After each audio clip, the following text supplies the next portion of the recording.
નમસ્કાર, India વોઇસના digital પ્લેટફોર્મમાં આપનું સ્વાગત છે. ગુજરાતીમાં કહેવાય છે કે ઉજળું એટલું દૂધ નહીં, પીળું એટલું સોનું નહીં. આ હકીકત કે આ કહેવત માત્ર પોથી પૂરતી જ મર્યાદિત નથી. આવું શા માટે કહેવું પડે છે? આવું એટલા માટે કહેવું પડે છે કે આ તમામ કહેવત જે છે એ આજે 35 વર્ષના ભારતીય જનતા પાર્ટીના શાસનમાં એમની અનુભૂતિ થાય છે. શું કામ? કોંગ્રેસના ગીર સોમનાથના ધારાસભ્ય વિમલ ચુડાસમાએ છેલ્લા 2 વર્ષ કરતાં વધારે વખતથી વિધાનસભામાં સવાલો ઉઠાવે છે કે પોતાના મત વિસ્તારમાં ગેરકાયદેસર ખનન થાય છે, ખાણ ખનીજ વિભાગ આંખ આડા કાન કરે છે અને કરોડો રૂપિયાનું ખનીજ જે છે એ ચોરાઈ જાય છે. તંત્ર મૌન છે અને કોઈ પ્રકારના પગલાં લેવાતા નથી. માત્ર દંડની નોટિસ આપવામાં આવે છે, દંડ વસૂલાયો કે નહીં એ પણ ખરાઈ નથી થતી. બીજી તરફ મુદ્દો આવ્યો છે સુરેન્દ્રનગર જિલ્લાના ચોટીલા વિસ્તારના એક પંથકમાં. ચોટીલાની આસપાસના જે 4-5 ગામડાઓ છે ત્યાં ગેરકાયદેસર કોલસાનું ભયંકર રીતે ખનન થાય છે. તંત્ર વાહવાહી લૂંટે છે, પ્રેસ નોટ છપાવે છે, મીડિયામાં વાહવાહી મેળવવા માટે કેટલી કાર્યવાહી થઈ, પરંતુ છેલ્લા 30 વર્ષથી, એટલે કે ભારતીય જનતા પાર્ટીનું શાસન છેલ્લા 35 વર્ષથી હોય તો છેલ્લા 30 વર્ષથી બેરોકટોક ખનન થઈ રહ્યું છે. આની સામે વારંવાર રજૂઆતો થાય છે, અવાજ ઉઠાવાય છે, આ મુદ્દા પણ વિધાનસભા સુધી ચર્ચાય છે, પરંતુ કોઈ જ પગલાં લેવાતા નથી. એક પ્રત્યક્ષદર્શીએ ઇન્ડિયા વોઇસ સાથે પોતાની આપવીતી જણાવી અને કેટલી વાર પગથિયા ઘસ્યા છતાં કોઈ પ્રકારની ઉચિત કાર્યવાહી સમયસર નથી થતી. પરિણામે કરોડો રૂપિયાનું જે સંપદા છે એ બારોબાર સગેવગે થઈ જાય છે. અગાઉ કોડીનાર પંથકમાં આવી કોઈ ઘટનાઓ વારંવાર એક આરટીઆઈ એક્ટિવિસ્ટ અમિત જેઠવાએ ઉઠાવી અને એનું પરિણામ એ આવ્યું કે અમિત જેઠવાની 2007ની આસપાસ નિર્મમપણે હત્યા થઈ ગઈ. કોડીનાર પંથકમાંથી ત્યાર પછી આ વેરાવળ પંથકમાં પણ બેરોકટોકપણે ખનિજ સંપદા સગેવગે થાય છે અને હવે સુરેન્દ્રનગર જિલ્લામાં પણ. ભારતીય જનતા પાર્ટીના શાસનમાં કોના આશીર્વાદથી આ પ્રકારની ગેરકાયદે પ્રવૃત્તિઓ ધમધમી રહી છે એ શોધવું સ્થાનિક કક્ષાએથી લઈ અને વિધાનસભા સુધી એક કપરું અને જટિલ કાર્ય છે. પણ ગુજરાત રાજ્યની ભારતીય જનતા પાર્ટીની સરકાર માટે અશક્ય નથી અને દુષ્કર પણ નથી. શું કે છે ચોટીલા પંથકના એ આગેવાન જે સ્થાનિક કક્ષાએ કરોડો રૂપિયાની સંપદાનું અવૈધ ખનન જોઈ રહ્યા છે? સાંભળો. અત્યારે આ જે કાર્બોસેલ જે કોલસો કાચો કોલસો જે આવે છે, હા, એ કોલસાને છેલ્લા 30 વર્ષથી આ ખોદકામ ગેરકાયદેસર ચાલે છે. ફક્ત 31 લીજ ધારકો છે. એ લીજ ધારકોમાં તમામ લીજોમાં 1 પણ કિલો કોલસો નીકળે એવી સ્થિતિમાં નથી. એટલે લીજોના આ જે ગેરકાયદેસર જે ખોદકામ થાય છે એ જે આ 31 લીજો છે લીજ ધારકો એના પાસ પરમિટ વેચાય અને ગેરકાયદેસર ને કાયદેસર બનાવવામાં આવે છે. કુલ અત્યારે સાયલા, મૂળી અને થાનગઢના કુલ 22 ગામમાં આ કાર્બોસેલ કોલસો નીકળે છે. અને જે ખાણ ખનીજ વિભાગ દ્વારા જે કાર્યવાહી કરવામાં આવી છે અને મોટા પાયામાં જે રોયલ્ટી ચોરી થતી હતી અને જે કાર્બોસેલનો કોલસાને લઈને જે ચોરી થતી હતી તેને લઈને સૌથી પહેલા તમે જે ખાણ ખનીજ વિભાગને, ભૂસ્તર વિભાગને જે જાણ કરી હતી તે બાબતે શું કહેશો તમે?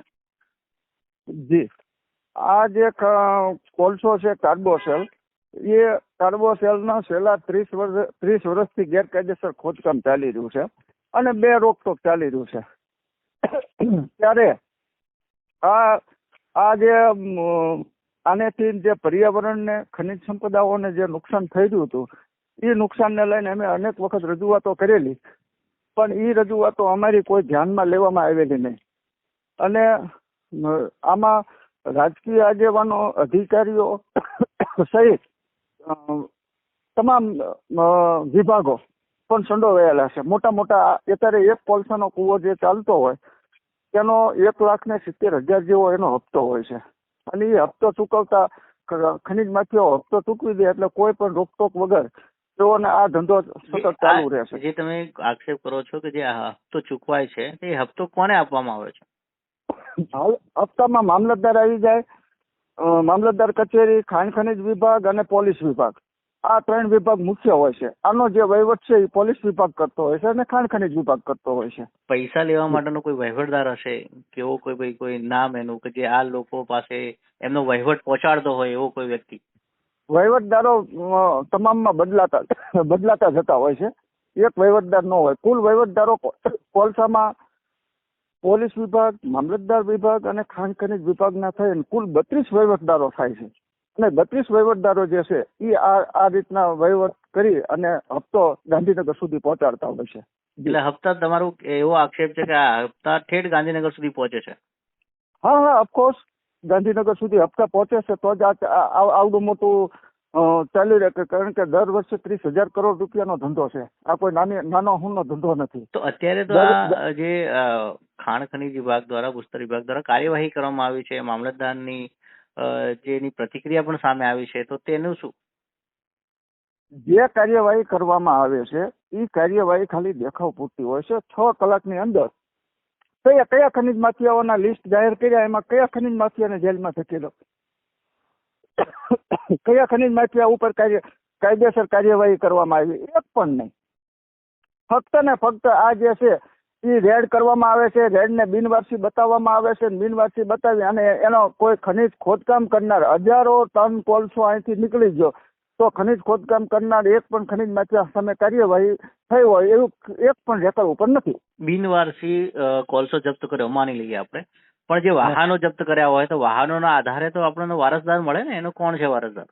પણ એના વારસદારો હોય, વાહન માલિક હોય, વાહન માલિકમાં એનો પણ નિયમ છે કે 2 થી 2 વખત પકડાય તો પછી વાહનને રાજ્યસાત કરવાનું હોય છે. આ તમામ નિયમો હોવા છતાં એ વાહનો વારંવાર પકડાય છે, વારંવાર છૂટી જાય છે. તો આ વાહનો જો અમના મન મક્કમ કરીને એમને તટસ્થ તપાસ કરવી હોય તો તેના જે ખોદકામ કરાવતા ખનીજ માફિયા સુધી જઈ શકે છે. તમામ અધિકારીઓ જાણે છે કે આ ખનીજ માફિયાનો આ ખોદકામ આ ખનીજ માફિયો કરી રહ્યો છે, આ ખોદકામ આ કરી રહ્યો છે. તેમ છતાં આજ દિન સુધી એક પણ ખનીજ માફિયાને આવ્યા નથી. આવશે કોણ? મજૂરોને પકડવામાં આવશે કે મજૂરો જે પરપ્રાંતીય હોય એ મજૂરોની ધરપકડ કરવામાં આવશે ને એવું બતાવવામાં આવશે. બાકી કોઈ કાર્યવાહી આમાં જે તટસ્થ કાર્યવાહી કદાચ થઈ નથી, હજી હાલ સુધીમાં પણ થઈ નથી. એટલે આ જે ખનીજ માફિયાઓ જ્યાં સુધી સકંજામાં આવે નહીં, એની સામે જ્યાં સુધી કાયદેસર કાર્યવાહી કરવામાં આવે નહીં, એને જ્યાં સુધી જેલમાં ધકેલવામાં આવે નહીં, ત્યાં સુધી આ કદાચી આ જે ગેરકાયદેસર ખનન વહન કદાચી બંધ થવાનું નથી. એ પણ તમામ જાણે છે. પણ ખનીજ માફિયાઓ રાજકીય આગેવાનો સાથે જોડાયેલા છે. જેમાં ખનીજ માફિયાઓ છે એમાં તમામ ખનીજ માફિયાઓ રાજકીય પક્ષોના હોદ્દેદારો છે અને રાજકીય પક્ષોના ઓથના નીચે આ 2 રોકટોક ખનીજ ખનન વહન થઈ રહ્યું છે. ત્યારે એમાં આપણે જે આશા રાખવી કે આના સામે કાયદેસર કાર્યવાહી થાય, પણ એ કાર્યવાહી કઈ રીતે થઈ શકે? અત્યારે જે કાર્યવાહી થઈ છે એટલે તમારો એવો આક્ષેપ છે કે આ જે કાર્યવાહી થઈ ગઈ છે એ માત્ર દેખાવ પૂરતી છે, ખાલી એક નાટ્ય રૂપાંતર રીતે એક કાર્યવાહી કરવામાં આવે છે, ઓછા દંડની અંદર એક કાર્યવાહી કરવામાં આવે છે અને વધુ કામ ઇલીગલી આ રીતે કરવામાં આવતું હશે તેવું તમારું કહેવું છે? જી, ગઈકાલે 2 દિવસ પહેલા સાયલા તાલુકાના ચોરવીરામાં પોલીસ દ્વારા રેડ પાડવામાં આવેલી, લીંબડી ડીવાયએસપી દ્વારા, અને 39 કોલસાના ખાડાઓ પકડી પાડવામાં આવેલા. અમુક ટ્રેક્ટરો પકડવામાં આવ્યા અને મજૂરોને અને ડ્રાઈવરોને પકડવામાં આવ્યા. તો આ જે ખાડા છે એ ખાડા છેલ્લા 5 વર્ષથી ચાલે છે. એ ખાડાને અત્યાર સુધીમાં 12 થી 13 વખત રેડ થઈ ગઈ છે, જેના ઉપર ચોટીલા પ્રાંત મકવાણા સાહેબે રેડ કરેલી છે, મામલતદાર સાયલાએ રેડ કરેલી છે, ખાણ ખનીજ ખાતાએ રેડ કરેલી છે, પોલીસે 3 થી 4 વખત રેડ કરેલી છે. પણ 6 કલાકની અંદર ઈ જ ખાડા ચાલુ થાય છે. જો એમને એમનો મનસુબો હોય કે ભાઈ એવી રીતનો હોય કે આ બંદર સદંતર બંધ કરાવવું છે તો ખાડા બુરી દેવા જોઈએ. કેમ આજ દિન સુધી ખાડા બુરવામાં આવતા નથી, ખાડા બુરતા નથી, ખાલી અહીંયા જાય 6 કલાકની અંદર તો એ પાછું ફરીથી ચાલુ થઈ જાય છે. ફક્ત ને ફક્ત આ ખાણ ખનીજ વિભાગ હોય કે પોલીસ વિભાગ હોય કે પ્રાંત હોય કે મામલતદાર હોય, ફક્ત એમની કામગીરી બહુ આપો થાય ત્યારે એમની કામગીરી બતાવવા માટે થઈ અને ખનીજ માફિયાઓ હારે સેટિંગ કરી અને આ રેડ કરવામાં આવે છે. સેટિંગ વગરની એક પણ રેડ અત્યાર સુધીમાં પડી નથી. અને જો એમને રેડ પાડવાની જોઈએ ખનીજ માફિયાઓને પકડવાને તો નામ જાહેર કરે. કેમ નામ જાહેર નથી થતા? કેમ પરપ્રાંતીય મજૂરોના જ નામ આવે છે? એટલે અત્યાર સુધી આમને જે છે એ બધા હપ્તાથી ચાલે છે, મોટા મસ્ત હપ્તો પહોંચે છે અને એ હપ્તાના કારણે થઈ આ લોકો જ્યાં એ બેફામ ખનન વહન કરી રહ્યા છે અને હજી પણ થાય છે. હજી ગઈકાલે ચોટીલા પ્રાંત અધિકારીએ નકલી પાસ પરમિટનું આખું કૌભાંડ પકડ્યું છે કે ખાણ ખનીજ વિભાગમાંથી નકલી જે વ્યક્તિ છે એ 6 વર્ષ પહેલા મૃત્યુ પામી છે એના નામના પાસ પરમિટ ઇસ્યુ થાય છે. તો આવું કઈ રીતે ચાલે? કે જે એની લીજો છે 31 લીજો કોલસાની કુલ છે એ 31 લીજોમાં આજ દિન સુધીમાં 1 કિલો જો કોલસો બધાની તપાસ કરવામાં આવે તો 1 કિલો કોલસો ન નીકળે. આ બાબતમાં શક્તિસિંહ છે, અમિતભાઈ ચાવડાએ આ બધાએ રાજ્ય સરકારને પણ વિધાનસભાના ગૃહમાં આ પ્રશ્ન પૂછેલો ત્યારે ગૃહમાં એવું કહેવામાં આવેલું છે કે છેલ્લા 20 વર્ષથી એક પણ લીઝનું ઇન્સ્પેક્શન કરવામાં આવ્યું નથી. તો ખાણ ખનીજ વિભાગનો આ ચાલીનો સ્ટાફને શું કરવાનો છે? ધોઈ પીવાનો છે સુરેન્દ્રનગર જિલ્લામાં? કે જો 31 લીઝનું જો 20 વર્ષથી ઇન્સ્પેક્શન ન થતું હોય, એક પણ લીઝને જે લીઝો છે એને કાયદાકીય એના જે નિયમો છે એ નિયમો મુજબ ન ચાલતી હોય તો આ ઇન્સ્પેક્શન જ જો ન થતું હોય તો એની આશા બીજી કઈ રાખી? જી ચોક્કસ, માહિતી આપવા બદલ ચોક્કસ આપનો આભાર.